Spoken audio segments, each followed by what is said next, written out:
Welcome to Rajiv classes. आज हम class 10th का चैप्टर नंबर 4 जिसका नाम है क्वाड्रेटिक इक्वेशन वो स्टार्ट करने जा रहे हैं। स्टार्ट करने से पहले आपको मैं चैप्टर का ओवरव्यू दे दूं। देखो, क्वाड्रेटिक इक्वेशन आपके एक one of the important chapters में से एक है। क्यों है? क्योंकि देखो, आपने क्वाड्रेटिक इक्वेशन के बारे में चैप्टर नंबर 2 में भी पढ़ रखा है, ठीक है, जिसमें आपने टाइप्स ऑफ पॉलिनोमियल्स में पढ़ा था। इसमें नाम था क्वाड्रेटिक पॉलिनोमियल। अब यहाँ पर इक्वेशन है, तो इक्वेशन का मतलब क्या है कि उस पॉलिनोमियल को हमने किसी के इक्वल रख दिया, that is called equation. For example, मैं आपको सामने एग्जांपल रख के बताता हूँ कि क्या मतलब है इक्वेशन और पॉलिनोमियल में क्या था उसमें डिफरेंस। देखो, हमारे पास एक पॉलिनोमियल है 2x² प्लस 3x प्लस 2। ये हमारे पास एक पॉलिनोमियल है। देखो, ये सिंपल x में एक्सप्रेशंस हैं। इसकी डिग्री 2 है। अगर इसकी डिग्री 2 है तो इसका मतलब ये क्या हो जाएगा, ये हमारा क्वाड्रेटिक पॉलिनोमियल कहलाएगा।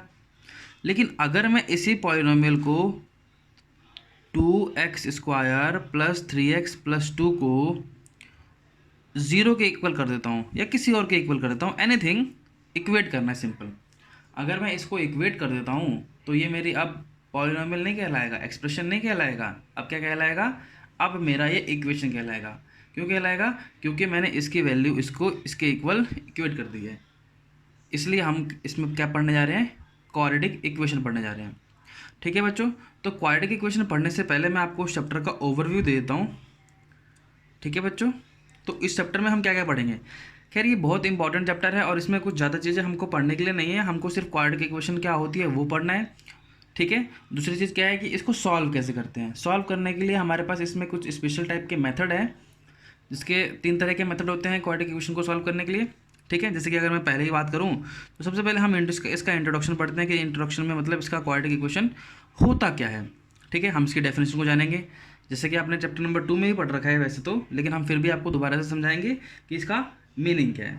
ठीक है, फिर हम इसके रूट्स से इंट्रोड्यूस कराएंगे। देखो, रूट्स आपने चैप्टर नंबर 2 में इसके जीरोस पढ़े होंगे।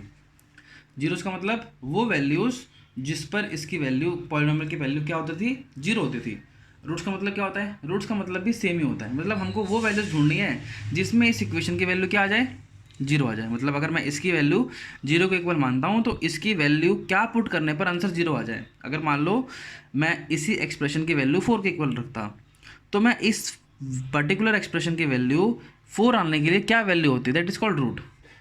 ठीक है, यहाँ पर हम जीरो से इसलिए समझ रहे हैं क्योंकि हमने, देखो, अगर यहाँ पर 4 लिखा होगा तो 4 को इधर लेकर आओगे तो 2 - 4 हो जाएगा। सिंप्लीफाई करोगे तो आपको समझ आएगा कि वो एक तरह से जीरो के इक्वल ही कर सकते हो। जैसे कि देखो, मैं क्या बता रहा हूँ आपके सामने, 2x² है plus 3x plus 2 is equal to 4 है।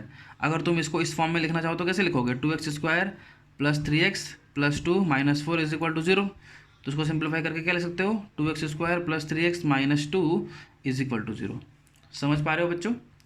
तो ये चीज़ें जो है वो मैं क्या बता रहा हूँ कि आपको इस फॉर्म में आप लिख सकते हो। ठीक है, फिर इंट्रोडक्शन में हम आपको बताएंगे कि इसकी स्टैंडर्ड फॉर्म क्या होती है, सब कुछ। अब इंट्रोडक्शन का मतलब क्या होता है उसका हम डेफिनेशन हम पढ़ेंगे। फिर जो मेन है इसके हम सॉल्यूशन की बात करेंगे। ठीक है, सॉल्यूशन ही हमारा इंपॉर्टेंट है। इस चैप्टर को पढ़ने का रीज़न ही यही है कि आप क्वाड्रेटिक इक्वेशन को कैसे सॉल्व कर रहे हो। ठीक है, सॉल्यूशन ऑफ क्वाड्रेटिक इक्वेशन।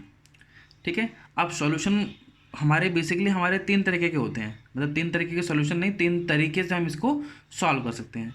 देखो, पहला तरीका तो आपको पता है। ठीक है, क्या है? बाय प्राइम फैक्टराइजेशन, जिसको आप एक बहुत कॉमन नेम से जानते हो, क्या? Splitting the middle term.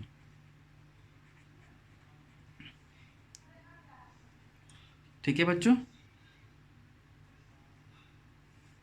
इसका जो सेकंड मेथड है, सेकंड मेथड का नाम है हमारा कंप्लीटिंग द स्क्वायर मेथड।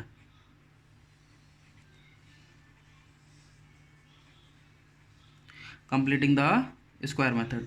अब देखो, कंप्लीटिंग द स्क्वायर मेथड से मैं आगे करने से पहले आपको बता दूं, जैसे कि देखो, अगर मैं x² की वैल्यू 4 मानता हूँ तो आपको सिंपल है, दोनों साइड रूट ले लेंगे तो x की वैल्यू क्या हो जाएगी? +-2। वैसे हम क्या करेंगे, जैसे कि अगर मैं इसको, ये लिखा हुआ है मेरा, है ना, अब इसकी वैल्यू मान लो इसके इक्वल आ रही है, तो मैं क्या करूँगा, यहाँ पर मैं ना कुछ x - a क्या है, मतलब इसको सिंप्लीफाई करके किसी का ये होल स्क्वायर बना दूंगा, इज इक्वल टू में यहाँ पर कोई वैल्यू आएगी।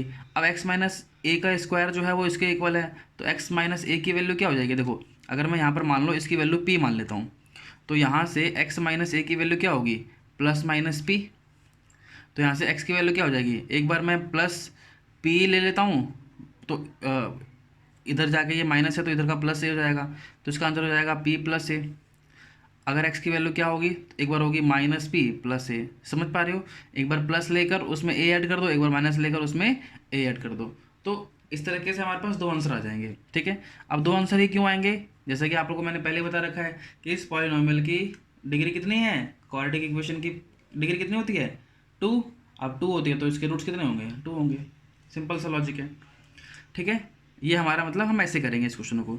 And the third and the last जो है वो देखो कंप्लीटिंग द स्क्वायर मेथड से ही आया है, लेकिन जो बहुत इंपॉर्टेंट है इसको बोलते हैं क्वाड्रेटिक फार्मूला।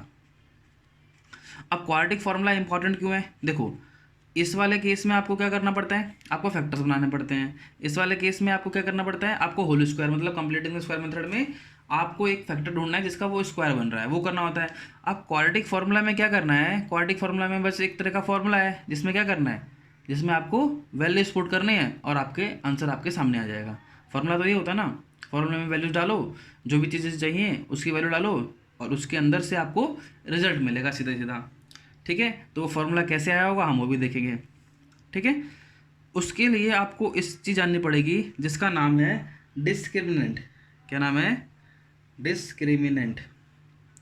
ठीक है, डिस्क्रिमिनेंट को हम कैपिटल डी से डिनोट करते हैं जिसकी वैल्यू होती है बी स्क्वायर माइनस 4ac। अब देखो बी स्क्वायर माइनस 4ac क्या होती है, देखो हम पढ़ेंगे तो इसको अच्छे से बताएंगे। अब देखो डिस्क्रिमिनेंट को हम डी लिखते हैं, अब बी स्क्वायर माइनस 4ac। अब देखो क्वाड्रेटिक इक्वेशन की जो स्टैंडर्ड फॉर्म होगी वो a x square plus b x plus c is equal to 0, ये होगी डिग्री 2 के हिसाब से। ठीक है, ये होगी, तो इसके हिसाब से जो ए बी सी जो यहाँ होंगे ना उसी की वैल्यू ये ए बी सी है वही है। ठीक है, हम डिटेल में इसको कवर करेंगे जब भी हम इसको पढ़ेंगे। ठीक है, एंड द लास्ट जो इसमें बहुत इंपॉर्टेंट है वो हम पढ़ने जा रहे हैं फोर्थ पार्ट, जो कि है नेचर ऑफ द रूट।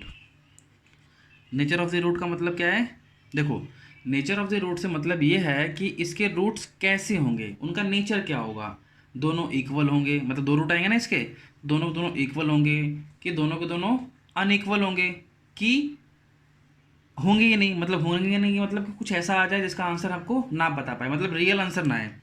अब रियल आंसर ना आने का मतलब क्या है कि मान लो एक्स स्क्वायर की वैल्यू मान लो -1 आ गई, तो इसका मतलब एक्स स्क्वायर -1 जो है वो 0 आ गया। अब एक्स स्क्वायर -1 जो है वो +1 जो है वो 0 आना चाहिए। अब एक्स स्क्वायर +1 0 कैसे आ सकता है, देखो एक्स स्क्वायर क्या है, एक्स स्क्वायर एक पॉजिटिव क्वांटिटी है, पॉजिटिव क्वांटिटी में मान लो एक पॉजिटिव क्वांटिटी ऐड करोगे तो आंसर तो 0 नहीं आ सकता ना, बट यहाँ आ रहा होगा। तो ये कौन सा केस है, ये वो केस है कि जिसमें आपको क्वाड्रेटिक इक्वेशन के इमेजिनरी रूट्स निकलते हैं। आप इसको सॉल्व करना तो नहीं सीखोगे अभी, बट हाँ इसमें इसके नेचर बता सकते हो कि आपको इक्वेशन देखते ही कैसे पता लगेगा कि इस इक्वेशन के रूट्स लिखनेंगे भी कि नहीं लिखनेंगे, आपको ये देखते ही पता लगाना है। समझ गए, क्लियर हुआ बच्चों। इसके अलावा जो हम इसके अंदर जो हर वीडियोस में हर चैप्टर्स के लिए हम लाते हैं वो क्या लाते हैं, देखो फिफ्थ पार्ट जो है वो क्या है, इसके इंपॉर्टेंट क्वेश्चंस। ठीक है, इंपॉर्टेंट क्वेश्चंस में क्या क्या है, देखो सबसे पहले तो हम एनसीईआरटी कराते हैं, एनसीईआरटी करेंगे। ठीक है, दूसरे नंबर पे क्या है, मैं आपको पहले नंबर पे एनसीईआरटी होगी, दूसरे नंबर पे मैं आपको एमसीक्यूज कराता हूँ। ठीक है, सारे चैप्टर्स के एमसीक्यू करते हैं। ठीक है, एमसीक्यू का एक सेट होगा तकरीबन 15 से 20 क्वेश्चन का, क्योंकि आपका एग्ज़ाम का जो पैटर्न है वो चेंज हो रहा है। ठीक है, अब एमसीक्यू का वेटेज बढ़ गया है, 1 मार्क्स का वेटेज बढ़ गया है, तो आपको वो सब क्वेश्चंस भी कराने के लिए हम करेंगे। ठीक है, और जो लास्ट में जो आएगा वो क्या आएगा, वो हार्ड क्वेश्चंस करेंगे हम कुछ। ठीक है, अब हार्ड क्वेश्चंस कैसे, लेवल 2 टाइप के क्वेश्चन, जैसे कि आपको एनसीईआरटी एग्जाम्पलर बुक जो होती है उसमें एक क्वेश्चन हो गए, आर डी शर्मा के आपके लेवल 2 वाले क्वेश्चंस। ठीक है, क्लियर। अब इसके अलावा आपको इतना कुछ कर लोगे आप तो आपको एक्स्ट्रा कुछ करने की ज़रूरत नहीं पड़ेगी। ठीक है बच्चों, तो साथ साथ चलते रहिए।